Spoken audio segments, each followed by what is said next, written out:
Greetings, everybody. It's Dr. Vibe here, host and producer of the award-winning Dr. Vibe Show, the home of Epic Conversations, and I'm the host of Epic Conversations, 2020 Best Podcast News Award winner, 2018 Innovation Award winner given out by the Canadian Ethnic Media Association. I also co-host and co-produce the only online show in the world for dads and fathers that is sponsored by Dove Men Plus Care. And in 2022 and 2021, our team reached out directly and indirectly to over 100,000 fathers around the world. So really excited about that. But today is a Sunday. And if you're, I think I can say safely in Ontario, you've had some good weather over the last week, good summer weather over the last few weeks. So it's been really great. I know people have been getting out, getting about, etc. But we're here today talking about a very important thing on Black Canada Talking. And just to give you a little background on Black Canada Talking, it's a online conversation where we highlight Black Canadians and Black Canadian events, and also give people from Black Canada and supporters of Black Canada opportunity to share their points and POVs on important things. And today we have another important event here. And let's put it this way, especially over the last number of years, Black Canadians and mental health has become a more important conversation topic, a more important, can I say, issue. And today we're really excited to talk about the launch of an informed mental health awareness educational platform. And it's titled The Understanding Anxiety, Mental Health from the African Caribbean Perspective. And before we get into it more, I actually want to show the actual website to everybody. So I'm going to show the website so people have some reference, because we like to promote good things here. So let's do it right here. Okay, there we go. So here's the website. Let's bring it up now. There we go. And it is a great website. I'm also going to share throughout our conversation today. There was the address of the website, and we're going to bring a number of people that have been critical in making this from an idea to reality today. And first person up, and he's in transit, which is no surprise. Oh, actually, we lost him. Oh my goodness. He was supposed to be, it was so important to have him, and we lost him. Okay, you know what we're going to do? We're going to have a little bit of switch up in plan. So what we're going to do is we're going to have first up a wonderful lady who I've just met for the first time a few moments ago. Let me correct that. Lesline McEwan. And I've known her for a few years. Losing our special guest sort of threw me for a loop. But you know what? I'm going to bring up, and he's back again. So let's see if we can get him while we got Joel Harden. We lost you for a second, but you're back. How are you? I'm good, Dr. Vibe. How are you? And please be safe. You're driving, so I'm not driving. I'm in a taxi. I swear. All right. Fantastic. Well, before we get into your involvement in this great moment, give us a little background about yourself and why did you get involved in this passion project? Well, look, I can't claim any involvement in creating this beautiful website. What I can say is I'm honored as the member of Provincial Parliament for Ottawa Centre to serve 118,000 people in downtown, including many, many wonderful Black Afro-Caribbean neighbors. And I've had occasion to speak to many people, many families, many community leaders, Dr. Vibe, and they keep telling me the same thing. We need more resources, unique, culturally appropriate. And I think this is a wonderful celebration today. It's a fantastic project, full creds and full props to all the funders, all the innovators. I think, sorry if it gets a little serious, but I remember knocking on the Abdi family, the Abdurrahman Abdi family's door when I ran for office in 2017. And I talked to police officers. I talked to everybody around that moment, everybody acknowledging that we need so much more support to reach people in mental health crisis and long before crisis. So this website is literally going to save lives, and it's an honor to be here today. What, if you can, when you were first approached, what was your first reaction, and how are you feeling today with it now being a reality? Well, I mean, look, I am once again confirmed today that when we need leadership, we look to the community. And this is exactly an example of that. I mean, politicians, what we can do, hopefully, is introduce people, help people make connections, try to find resources for great projects. But ultimately, it's community leadership that matters. And here, again, is proof. Here, again, is proof. And I just remember, it wasn't long ago, we had Black History Month in this great city. And you look at all the organizations that put on amazing events again and again and again to let people know about the incredible contributions of Afro-Caribbean neighbors in this town. And this is just one more resource for wellness. And it didn't come from government. Government plays a role, but it came from the community. And that's where respect is due. So the Passion Project and all the credibility should go right where, it started. And that's from the community. Excellent. I don't know. Well, since you're not driving, can we spend a few quick more moments with you? Or please, it's an honor. Please continue. Actually, so what I'm going to do is I'm actually going to bring Lesline to the platform, and you can just anything you want to add on. Certainly. And, if you have to jump out, no problem. All right. Next up, Lesline McEwan. And I have been blessed to know this lady and her daughter for a number of years. She has been a passionate fighter for Black Canadians and Black Canadians in mental health, always giving insight, always wanting the best for Black Canadians and actually Canadians in general, but Black Canadians first and foremost, and over 30 plus years in this area, and really excited when she reached out to me saying, we're launching something. Can you help? All I said was yes. So Lesline, an honor and pleasure. Congratulations on this event. How are you feeling today?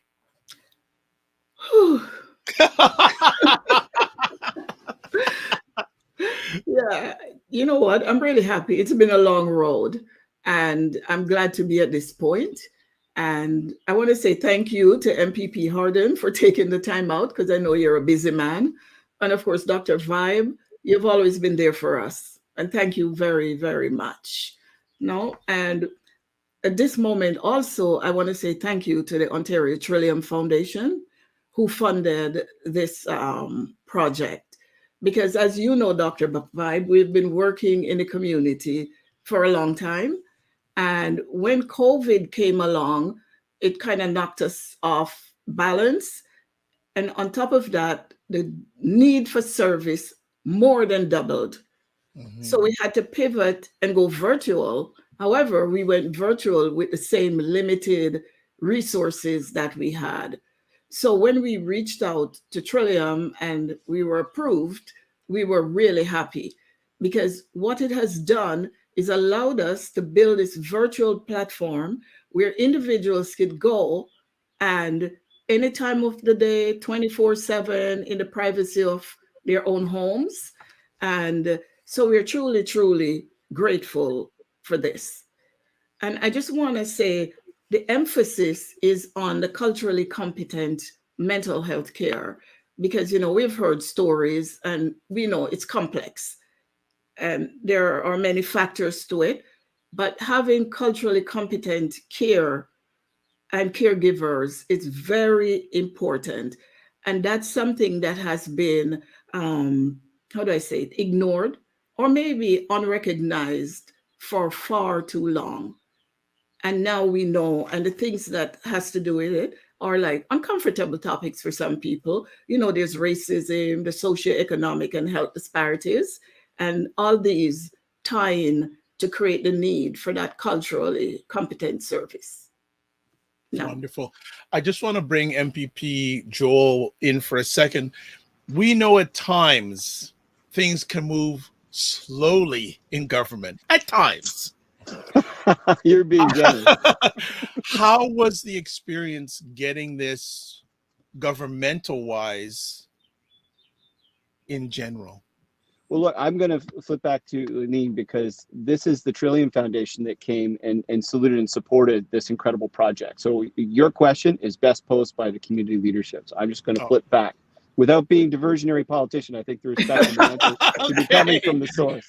Received. Leslie, the question for you. What was the government response on doing this? Because, could be anything that we've tried, individuals or groups, especially from the Afrocentric lens, getting it done with government. How was that experience?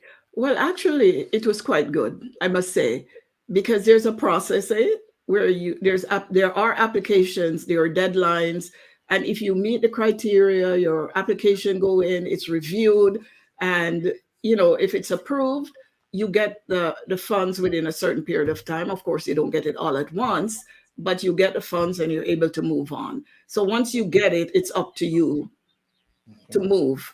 And individuals and small organizations like us can, we are quick on our feet. Yeah, absolutely. MPP Joel, I see you have reached your destination. So I'm going to politely say, I'm sure you have things to do. Do you just want to unmute and get some final words before you leave us today? Well, again, just massive respect, Dr. Vibe, for this incredible moment. Again, I really do think this is going to save lives. And we need more resources, more culturally appropriate resources in this city, in this country.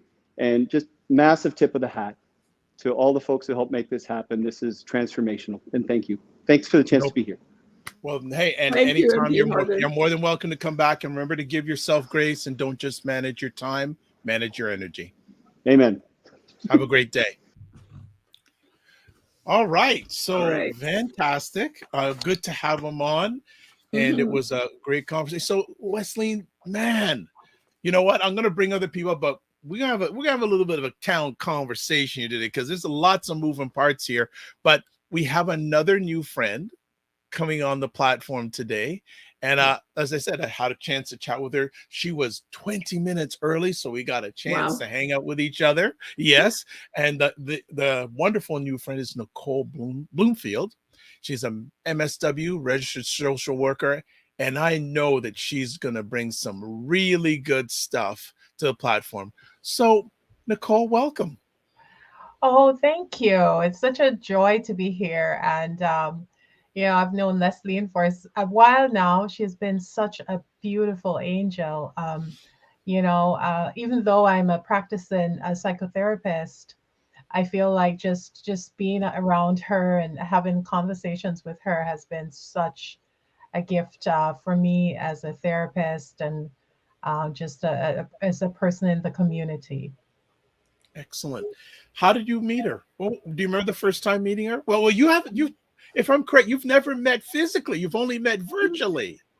No, we have not actually met face to face. But Lesline, actually, just to get back a little bit to how we met, I had actually just started my own private practice. I'd been working in the hospital for years upon years, and just started my private practice and had been doing okay for a little bit. and I got an email from someone, and her name was Lesline, and she mentioned to me, would you like to join our team? Would you like to be a part of this community that is really providing basically pro bono support for Black individuals? And I was like, yes, I'm on board. And that's the history of it. Yes. Lesline, why did you reach out to this wonderful lady at the bottom here? You know what? Let's just call it a divine connection. Yeah. Okay, I received that. Excellent. And of course, she had all the qualifications that I was looking for. Oh, thank you. Nicole, I want to come back to you. Why are you so passionate about this area for Black Canadians? I mean, I think the quote that always jump out at me is by a guy called Rashma Manikim, and he talks about the fact that trauma in a person decontextualized over time looks like personality, and trauma in a people or in a family decontextualized over time looks like family traits, and in a people over time looks like culture. And so when I think about the Black community and how they have been impacted by a whole slew of challenges, I think about as an immigrant myself, coming to Canada, and some of the trauma that actually is involved in immigration, and having met so many Black individuals who are coming through private agencies and are just having a really difficult time affording mental health care. I just found it. I was just amazed that here is someone who is willing to put herself out there to work for getting all of these supports that she has been able to get to provide these individuals who are generally struggling to pay for private care.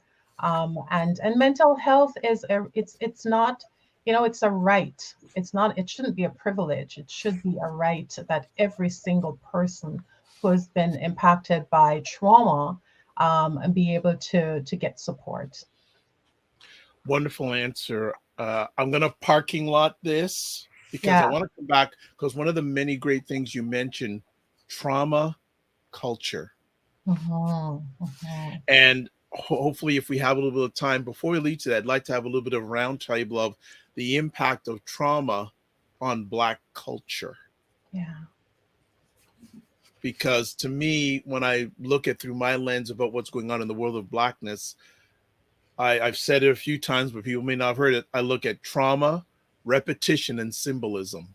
Mhm, mhm, mhm. So if we have some time after we bring up this astute gentleman, I'd like to have a little bit of a roundtable conversation about that and also the website. But I've never met our next friend. I've only heard about him. And I thought, is this guy like a James Bond? I keep on hearing about this man, but I never get to meet him. But today Mhm. is my day, and today is your day. We are blessed and highly favored to meet, at least me, finally, Bishop Rudolph McEwan, pastor, New Covenant Apostolic Church. Finally, I get to bring him up to stage. It's long overdue, and you are finally here. Oh, you're on mute. Let me just see. Okay, there we go. Yeah. How are you, sir? I'm very well, sir. I'm very, very well. I'm glad to be a part of uh, this event. Amen. It means a lot to us. And Mhm. I just want to, if I may say it for myself, amen. I thank my wife to be so faithful to this project and also to the Black community, which we uh, been dealing with for all these years. It's Mhm. like a dream come true. Mhm. It's like a dream come true. And I watch her over the years and see how she diligently just go and go and go at it. And I'm so proud that this here today has come true. And I know that uh, she love myself and everyone else is so happy about that, you know. And we are so grateful uh, for that privilege. Pleasure, pleasure. I have I'd like you, if you're comfortable, to give your thoughts on this subject about mental health and Black Canadians. What are your thoughts? Because I've been blessed to have a number of conversations with your beautiful wife, but I'd like to hear from your lens. What are your thoughts when it comes to Black Canadians and mental health? Well, over the years in the ministry, we see we have come face to face with a situation where it's so needed. Mhm. Uh, Sometimes it becomes so difficult to understand. But when you begin to get into it and to realize what the problem really is, um, we discovered that mental health is so needed, amen, so much needed um, to help our community, help our Black Canadians in this. And, you know, as Black community, and working among Black people in and out of the church, you discover that it's like they're just set aside with no help, amen, and stuff like that. So when you begin to become familiar, and you see the signs and the help that is needed, you see, and you become so sensitive with it that we want to find ways and means of filling that gap, because it's very wide, you know.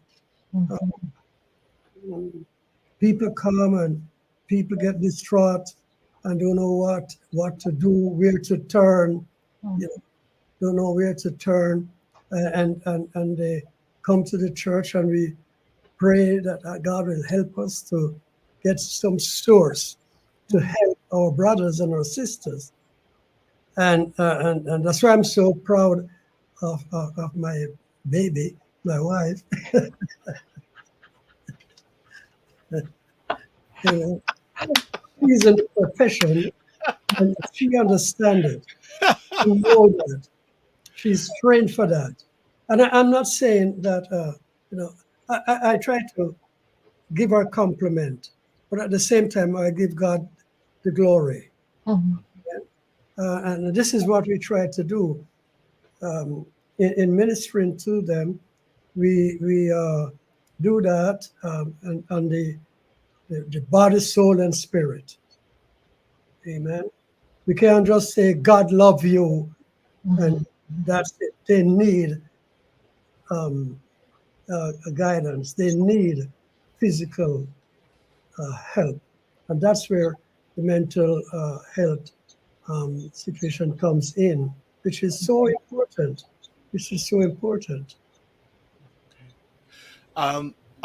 While you were sharing, Bishop, I saw, Nicole, you were shaking your head at a few things. Anything you want to add on to what Bishop was sharing with us? Wow, I just want to thank him for sharing that, because I feel like what stands out for me, especially, you know, being raised in the church, and it's just when he said that, you know, sometimes while spirituality and religion is such an important part of the journey of healing, that prayer alone is just not, you know, the saying to someone when they're going through a hard time, "Well, let's pray for you," and then what? And, you know, it just speaks to me, without faith, without work is dead. And so hearing him say that, it just really filled my heart. So thank you for sharing that.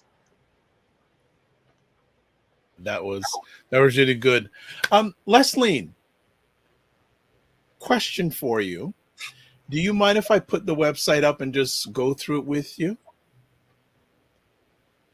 Okay. All right. So we're going to do that. We're going to have, you're muted at the moment. You got to take yourself off. There we go. Got it. Sorry. All right. So I'm going to put up the website, and you're going to navigate on whatever you want me to show on the website. I'm going to bring up the front page. We showed it at the beginning, but we know that many people like the visual. Yeah. So let's bring the visual up. There we go. Here we go. I'll be up in just a second. There we go. So let me just go from the top. So you guide me. I'm your assistant. Okay. So on the top right there, what are I can't see it. They're really tiny. Even with my glasses, I can't. No problem. So I got my cursor here. There's home, resources, register, log in. Okay. So if someone is interested in the course, they would go to it, register if they're going in for the first time.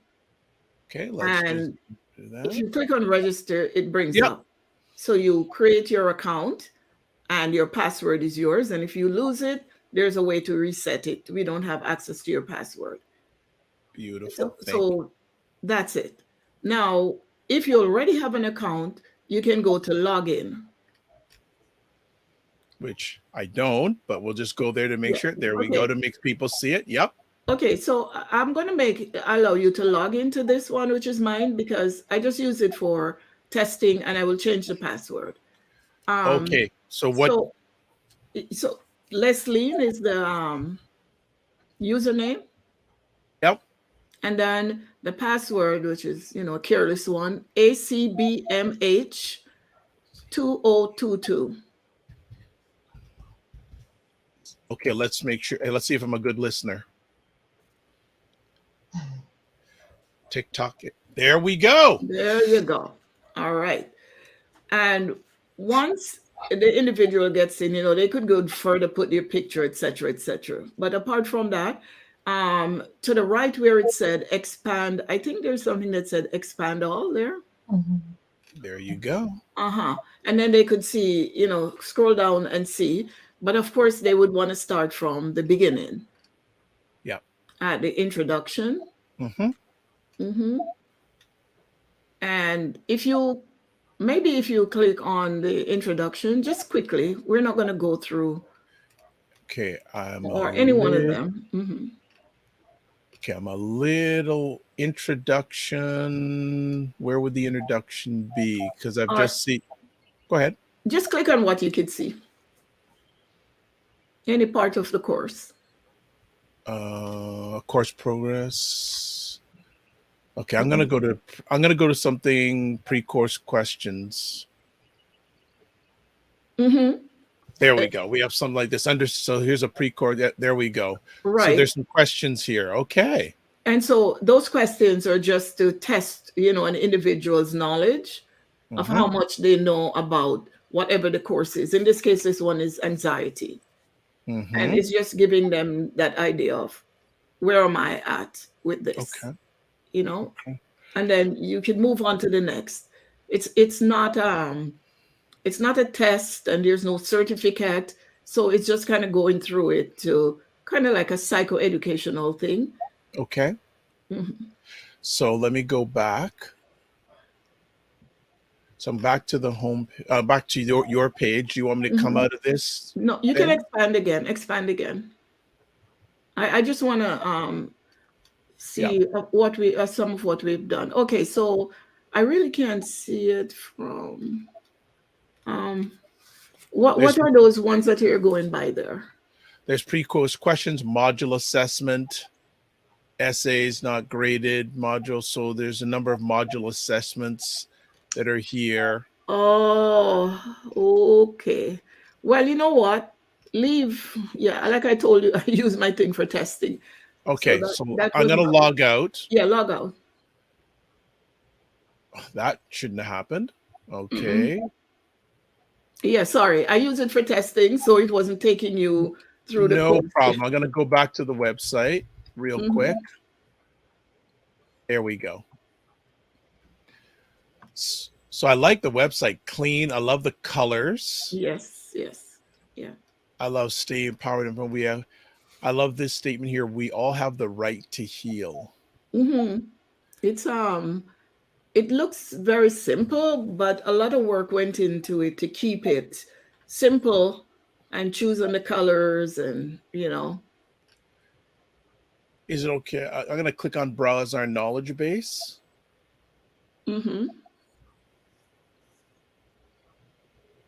And what I've got to do is I've got to share that. Actually, it wasn't showing. My fault, everybody. I thought it was still showing while we were doing that. So my apologies with that. We'll bring it back here.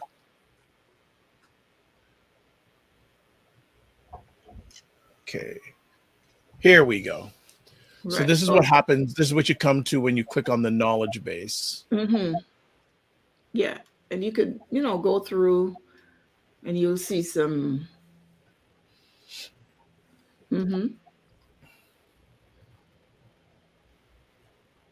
I like that. Be yourself.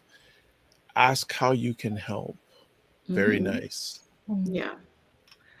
And if you choose, which one is it now?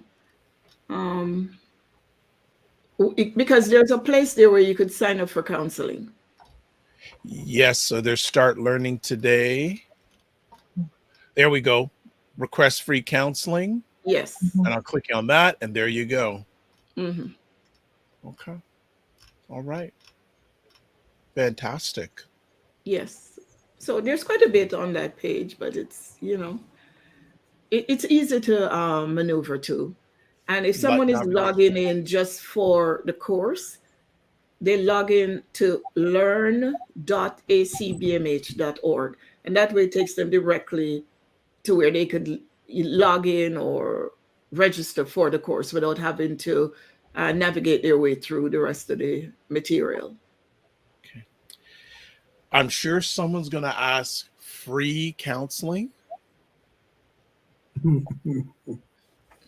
Now, are you ready for the potential onrush of people? Well, Dr. Vibe, I don't know if it's going to be prior to COVID, when most of what we did was word of mouth. Somebody would go, oh, call Pastor McEwan or call Sister McEwan, and they will set you up. But when COVID came, I don't know how it spread, but it just almost got out of control. So if people are seeking and we're unable to provide a service, hopefully that will be a catalyst for more funding, hopefully, because sometimes it seems as if this whole issue of funding to Black people is it's cyclical. It's kind of like the flavor of the month, right? It seems there's some nodding of heads on that last comment that you made. Nicole or Bishop, do you want to add on? Do you have anything you want to add on about the flavor of the month piece?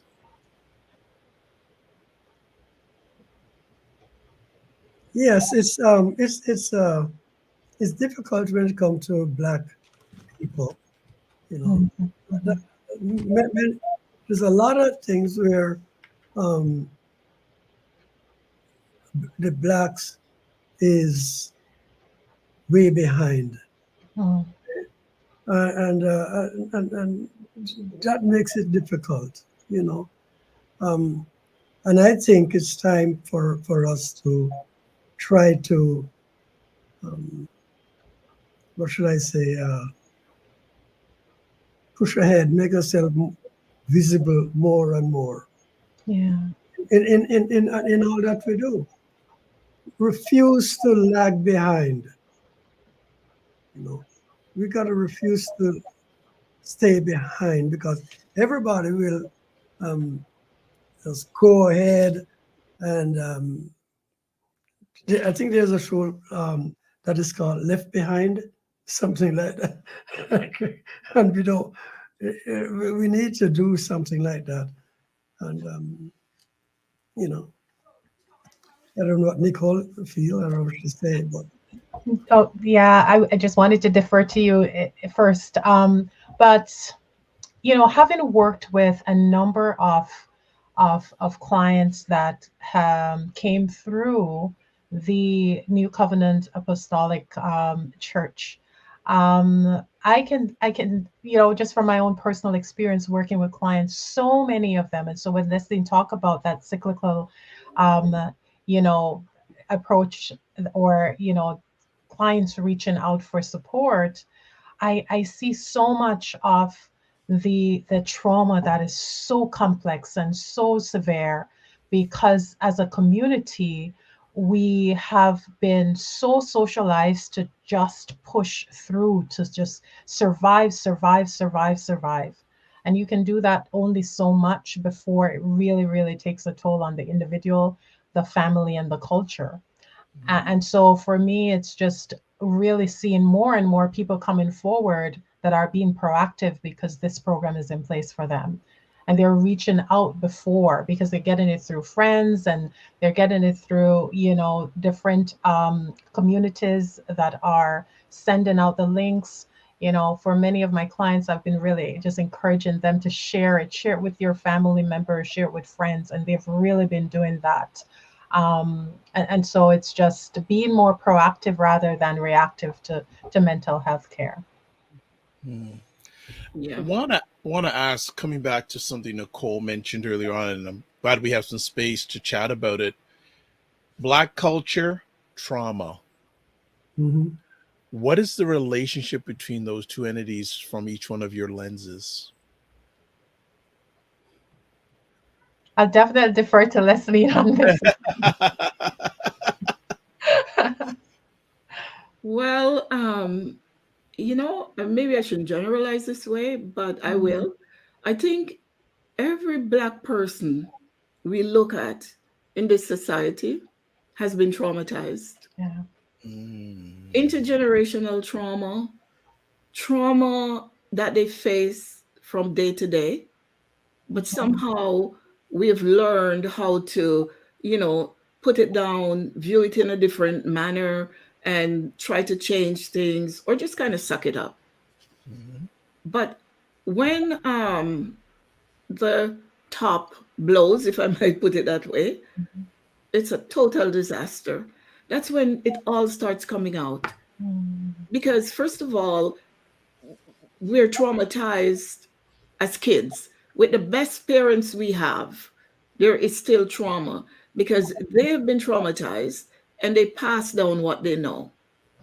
And also, there is a book called Body Keeps the Score, which trauma is not just mental, it's also physical. So it's just everywhere. It's too much. And I think the Black community, more than any other community, has been really traumatized. And I know somebody would say, maybe you haven't been to war.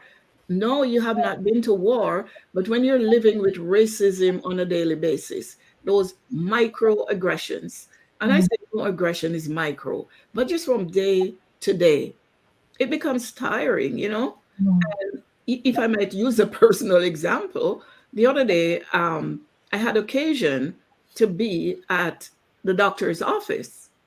And I said, this is what is wrong. And her question to me was, are you sure?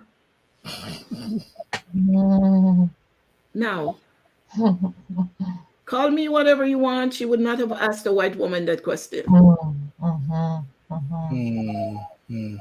And then when I tried to explain, she was questioning my explanation. And then she said to me, oh, I could give you some painkillers. And then that's when I think maybe my husband was not too happy with me when I said to her, look, lady, I'm not here drug seeking. I'm here because I want to know what's causing my problem. What?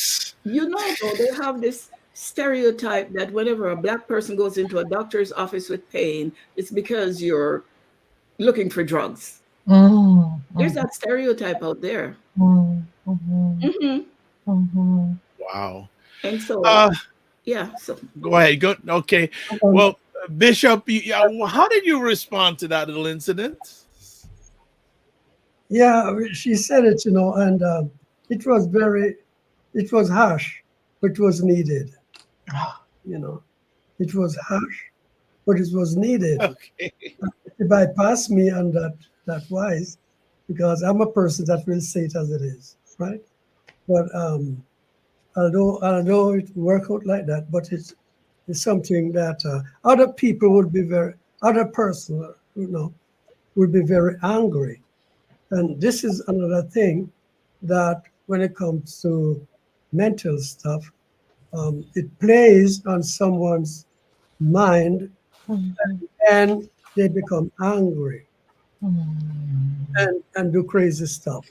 Yes. They become very angry because,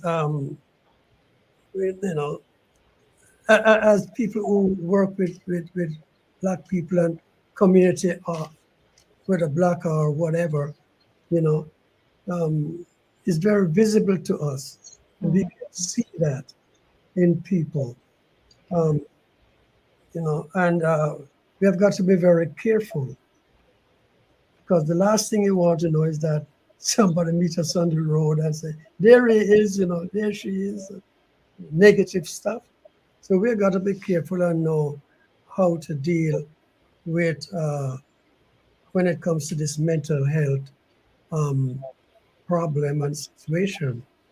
And this is why I believe and I really believe with all my heart that this program is going to go a far way in our community.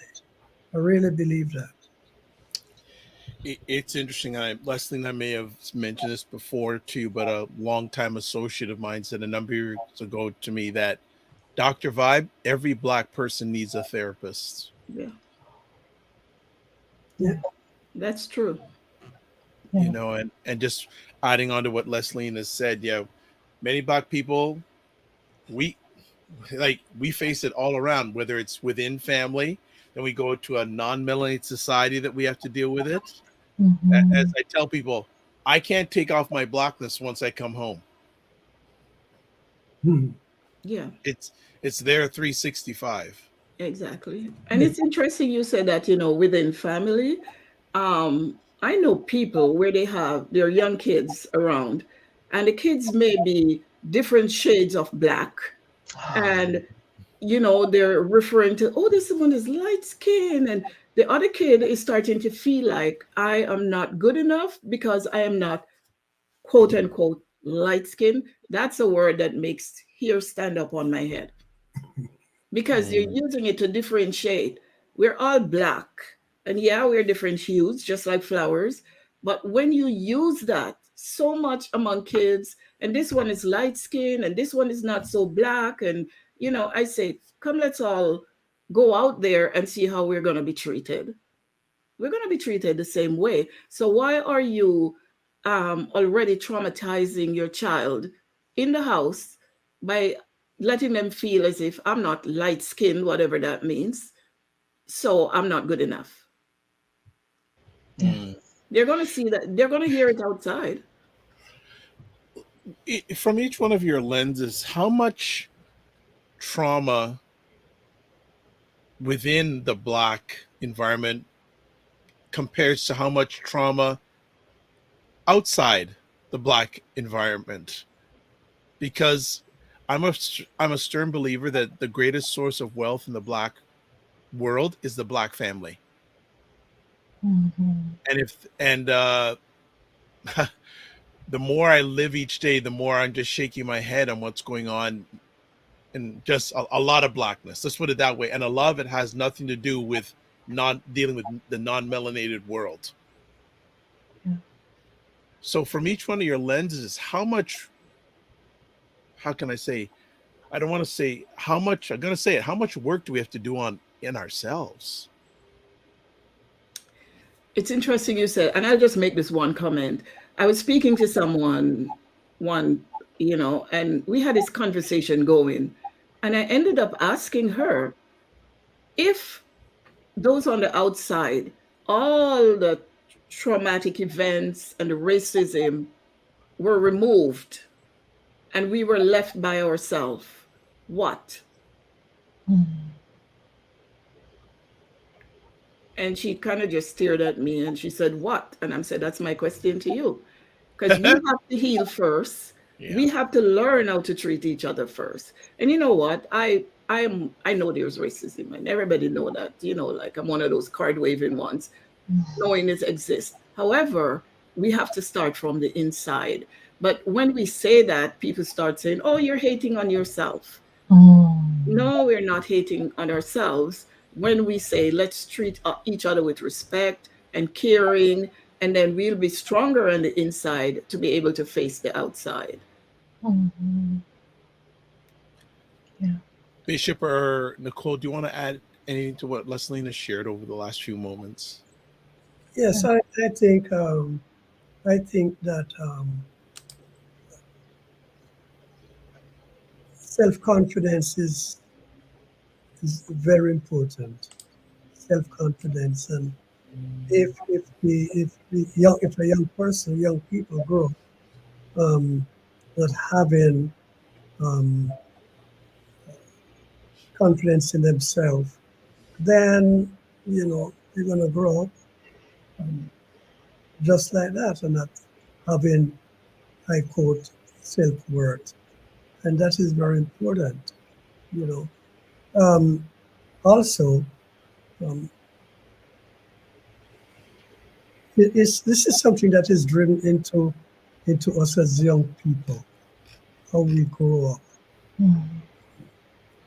how we're trained and stuff like that. And so it's need a lot of work from beginning to end. You know, that's all I can say there. Yeah. You know, one of the things that, and I think the bishop just said that, and I have to grab onto that a bit about self-confidence. And a lot of the work that I do with my clients is really to remind them that when they were created and when they were conceived and born into this world, they were born with confidence and courage and compassion, and that is within them.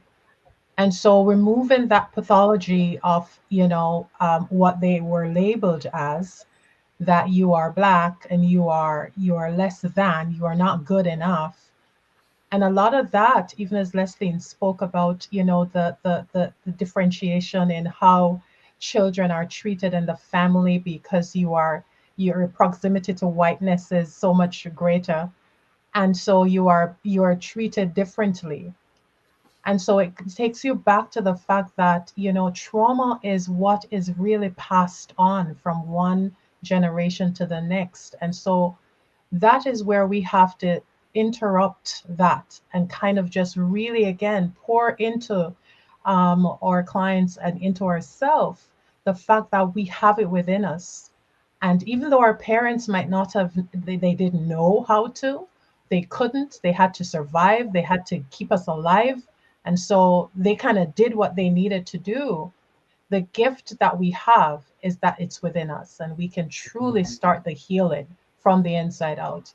And I think Lesline will confirm this, that that's the work that we do on a daily basis, is to remind our clients that within them is all of these amazing qualities that unfortunately they might not have tapped into, but now as they heal, they're able to tap into it. Wow. That was good. Let's see. I wanted to add anything to that. Yeah, I completely agree with what you said there, Nicole. And just sometimes when we get a client, it's kind of like you got an onion and you have to peel the layers away and peel the layers away. It takes time. And that is where therapy is so important. Like when we get funding, for example, what we're doing, you put a proposal in and whatever. Some people are saying you can have one session. And I'm like, thank you, but no thank you. Really, unless somebody's suicidal and you want to direct them, where are you going with one session? Yeah, yeah. And so we have 3 sessions. And to me, that's just that's playtime. You know what I mean? And so we need the community. Getting funding is great, but how do we become sustainable? Where's that going to come from? Because we'll get the funding and it's done. And trust me, it's hard work because I'm constantly having to do these applications, justifying it, and all that stuff.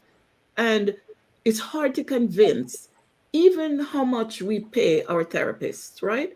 We know that Black women, and this is research shows it, anybody who disagrees with me, go look it up.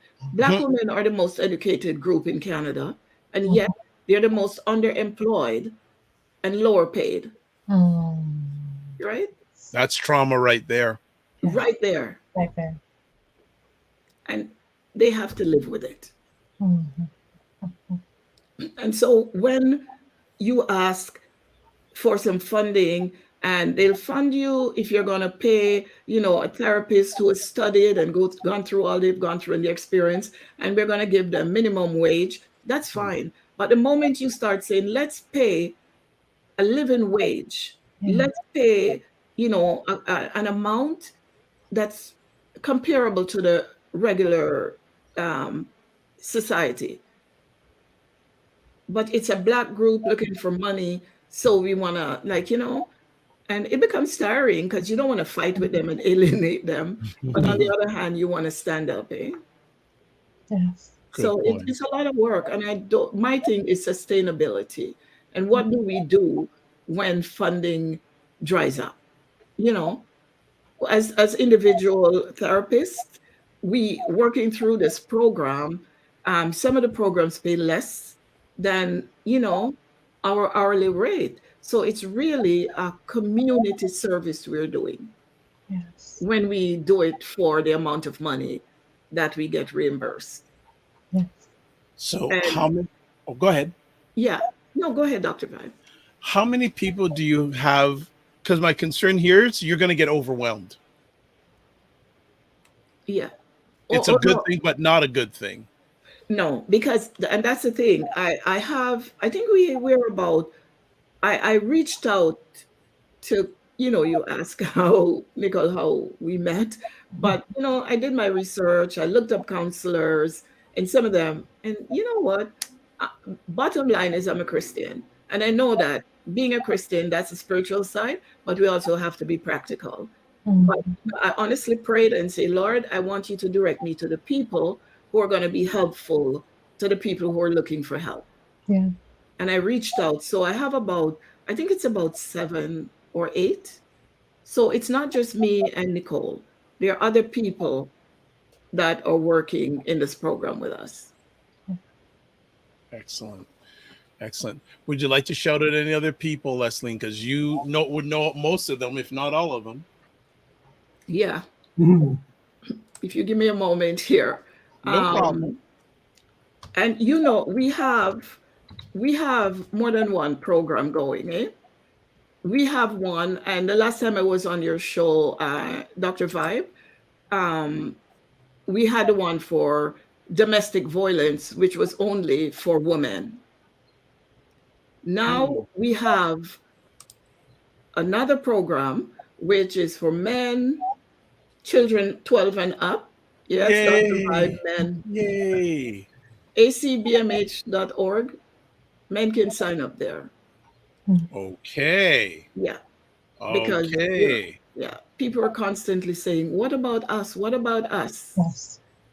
So they can sign up. They're not signing up yet. Not too many. Some have, but that. So I want to, say a thank you to Melissa Samore, Bernadette Ngungu, Lori Ann McDonald, and of course, Nicole, and to Miriam George Estige, and Mammy, Kalambi is not accepting clients now, and also to Caroline Achille and to Amma Jimfo.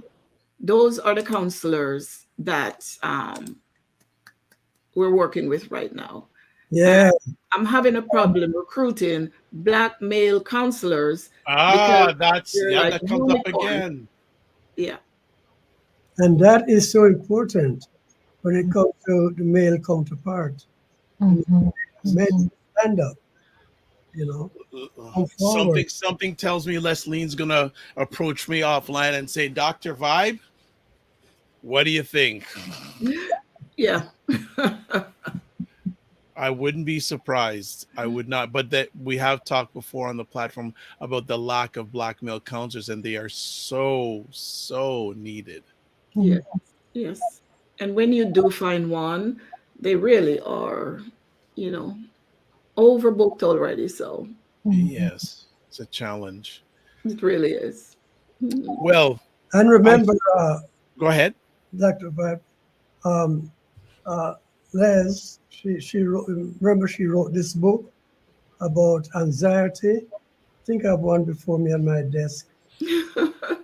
Yeah, it's always overlooked, anxiety. Oh, okay. Anxiety in the pulpit. Okay.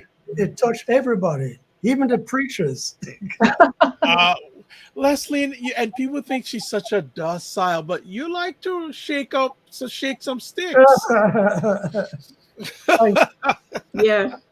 Yeah. It's a great book. And look at it. And I didn't know you had your PR agent here too, Leslie. Got everything. So Wendy G says, why not? I'm wondering, Wendy, why not to what? So if you can put in the comments, why not to what? I'd like to know, because we're going to start winding down the conversation fairly soon. Lesline, what is the next step? The next step, we want to try to recruit more counselors. And I must say, all my counselors are professionals.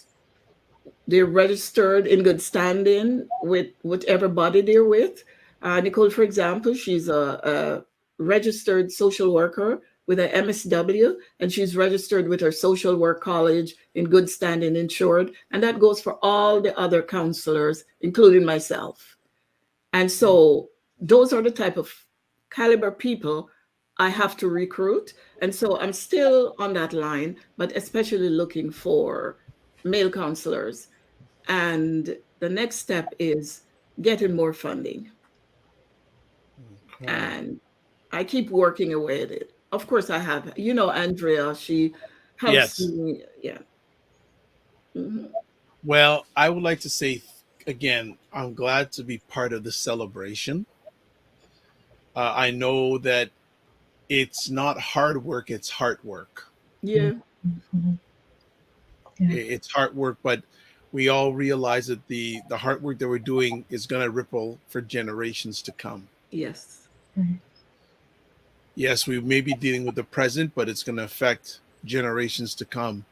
So I would like to thank each one of you, Bishop Rudolph, Nicole, and of course, Leslie, and everyone who isn't behind the scenes. The MPP want to thank everyone, because this is the first of its kind in this country, and I'm certainly going to push it wherever I can in regards to. I realize that the more help I give, the more help I realize is needed. Thank you. Thank you. Go ahead. You have to. You're not in class. You don't have to put up your hand. Go ahead. No, I just want to add that for the program that Lesline has put together, that I myself have gone on, and it's such a seamless program to go through. The steps are very clear. They're very simple, and anybody who is interested in learning about anxiety and our community, it's such an easy program to just follow. And Leslie, thank you. I think my clients will absolutely enjoy navigating the system. You're welcome. So, Leslie, I have a question for you, and you're a frequent flyer when it comes to watching my content. I do have a decent amount of people from Black America that watch my content or access my content. Is this is this accessible for them? Do you feel this also applies to them? Yes, it does.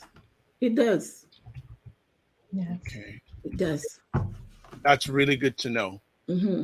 That's really good, because again, I do multiple conversations. So this is good that I can share this information out to the global family. I appreciate that, Dr. Vibe. My And pleasure.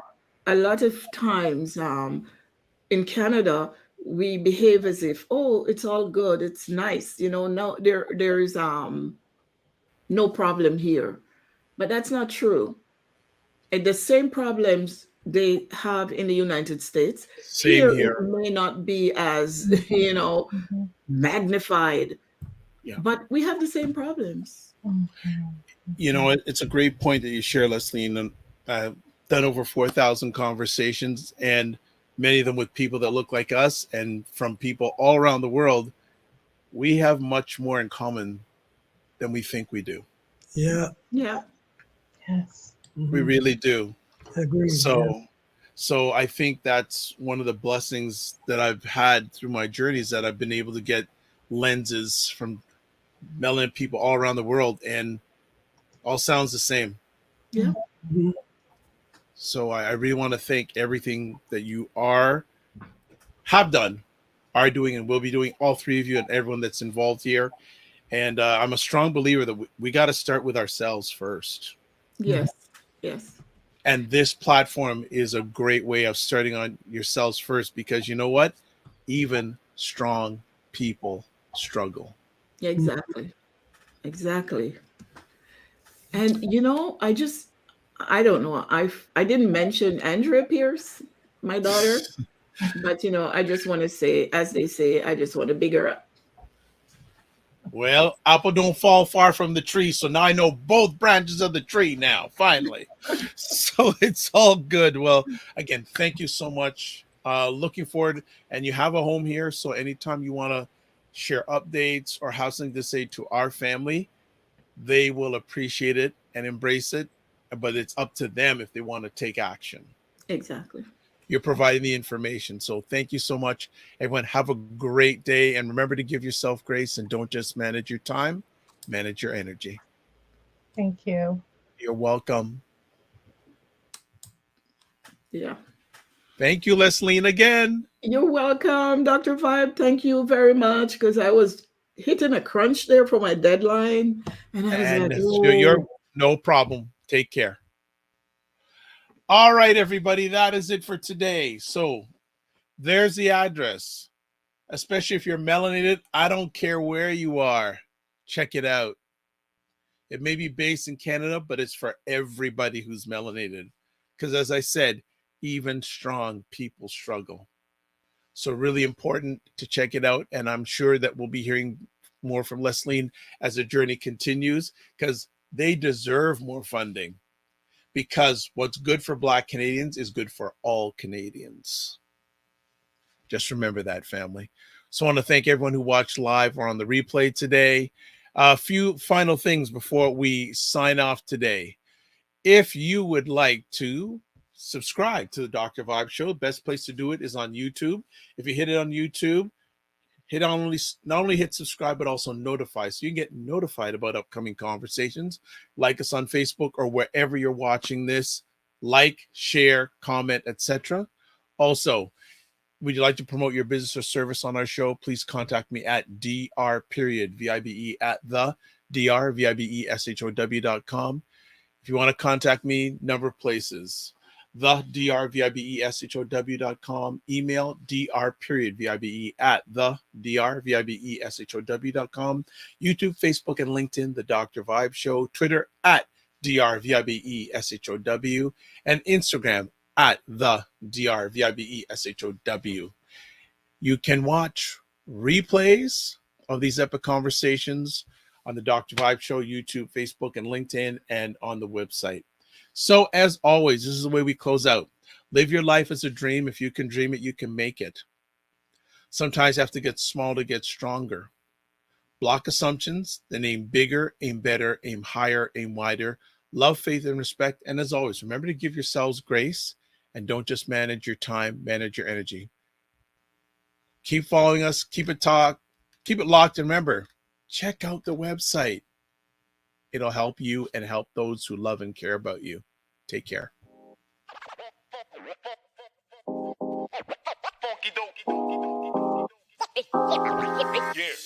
Yeah.